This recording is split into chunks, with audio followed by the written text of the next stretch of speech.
मेरा नाम प्रशांत राज है। मैं उरैना गांव का रहने वाला हूं। मेरे पिताजी का नाम समीर कुमार और माता का नाम मंजू देवी है। और मैंने अपना स्टार्टिंग का पढ़ाई इधर इन लोकल स्कूल डिनोबली पब्लिक से किया। फिर बाकी का पढ़ाई 10वीं तक का मॉडर्न इंग्लिश स्कूल से किया। और उसके बाद मैं एलएन चला गया कोटा में पढ़ने के लिए। उधर से ही बाकी का 11th और 12th का पूरा पढ़ाई उधर से ही किया। लगभग 1.5 साल का कोर्स था। उसमें से रेगुलर क्लास जाना रहता था और फिर 2-3 घंटा डेली पढ़ाई रहता था करना, ताकि होमवर्क हो जाए सारा और जो भी काम करना हो। और इतना ही सफिशिएंट रहता है एग्ज़ाम के लिए, नीट के लिए। बाकी जिस सब्जेक्ट में कमज़ोरी हो उस सब्जेक्ट के लिए एक्स्ट्रा टाइम देना पड़ता है और रेगुलर टेस्ट देना रहता है, ताकि अपना गलती समझ सके, कहाँ में कमज़ोरी है, कहाँ हम अपना वीक एरिया है उस पर फोकस कर सकें। लगभग इसी जर्नी के दौरान 2 साल में 100 से ज़्यादा टेस्ट दिया। और जो उधर पढ़ाते थे उसी को रेगुलर रिवाइज करता था और टीचर जो भी कहते थे जिसको फॉलो करना है बस चुपचाप उसको फॉलो करता गया।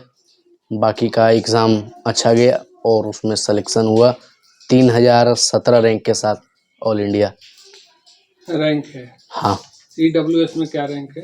268। अच्छा, तो जैसे 10वीं के बाद आप चले गए वहाँ, तो 11वीं फिर कहाँ की? 12वीं 11 12 मतलब स्कूल के हिसाब से जीवन ज्योति पब्लिक स्कूल है। अच्छा, उससे किए। तो स्कूलिंग आपका कैसा रहा? स्कूलिंग में मतलब मेरा नॉन स्कूलिंग था, उसमें स्कूल रेगुलर जाना नहीं रहता था। नहीं, इधर का कह रहे हैं कि जैसे स्कूल का 12th बोर्ड का। हाँ, 12th बोर्ड में मेरा कुछ 87 पॉइंट कुछ शायद 4% था। और 10th में?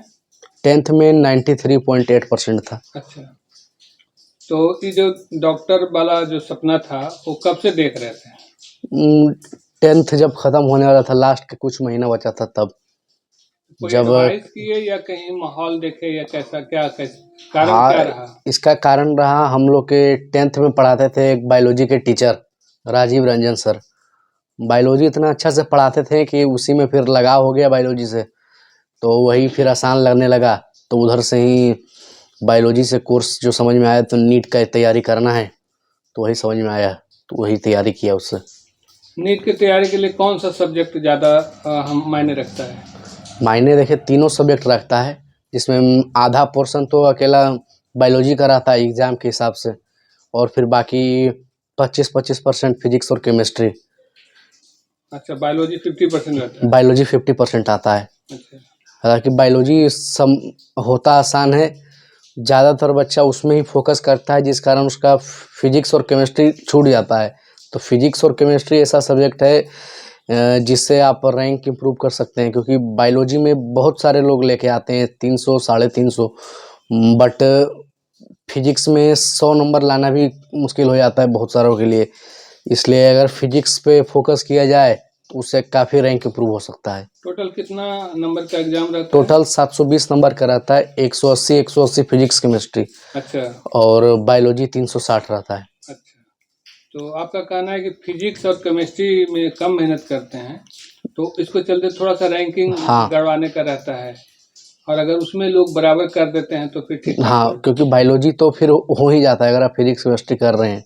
अच्छा, तो ये जो आप नीट की ओर गए, कह सकते हैं कि डॉक्टर की ओर जो गए हैं, तो मैंने माहौल कैसे बना इसमें? कोई गुरु, एक तो आप बताए कि बायोलॉजी वाले टीचर थे जो बता रहे थे तो थोड़ा अच्छा लगते गए, और कोई एक होता है ना कि देखा देखी भी आदमी कोई साथी किया या कोई परिवार में है या कोई माहौल बनता है ऐसा? वैसा कुछ नहीं था। अच्छा, और पिताजी क्या करते हैं? पिताजी मेरा मेडिकल प्रैक्टिशनर है, मतलब दुकान है उनका। तो इनका देखकर कुछ नहीं माहौल बना कि हम हाँ असली वाला डॉक्टर बनना है? हाँ, एक कारण ये भी था। हाँ, अरे इसको बोलिए। हाल मतलब मेनली यही 2 कारण था। अच्छा, हाँ, और चूंकि एक तो कारण है हर कोई चाहता है, लेकिन आपके साथ सुटेबल बात यह था कि बायोलॉजी भी आपको अच्छा लगने लगा था हाँ और ये अच्छा रहा। तो कुल मिला के आपका तैयारी का ही रहा है ना। इसमें श्रेय किन्हें देना चाहेंगे, इसमें जो आप एक होता है कि मार्गदर्शन देते रहना, हाँ इसमें श्रेय अपने सबसे पहले मम्मी पापा का देना चाहेंगे, जो हमेशा मोटिवेट करते रहे, चाहे मार्क्स कैसा भी रहा, कभी कम भी रहा कभी ज़्यादा भी रहा, पर उसके लिए कभी डांट नहीं सुनना पड़ा और हमेशा मोटिवेट ही किए। और फिर बाकी श्रेय हम अपने टीचर्स सबको देना चाहेंगे, जो कि बहुत अच्छे से पढ़ाएं, किसी भी मुश्किल में मदद किए। कैमा और फिर हमारे एक टीचर थे जो हमको बचपन से पढ़ा रहे थे, तो उनके कारण मेरा लगभग 10वां तक का पढ़ाई सही रहा। क्या नाम था? उनका नाम प्रवीण कुमार हुआ। अच्छा, ये आपका कैमा प्रयास था? ये मेरा पहला प्रयास था। तो पहला ही प्रयास में अच्छा आपका रह गया। हाँ तो इसमें बेसिकली आप शुरू से कह रहे हैं कि पढ़ना भी कम पड़ रहा था, जैसे हाँ आदमी लोग कहता है कि 12-12 घंटा पढ़ते हैं, 16-16 नहीं, घंटा। 12-12 घंटा पढ़ने वाला पढ़ता है, 12-12 घंटा।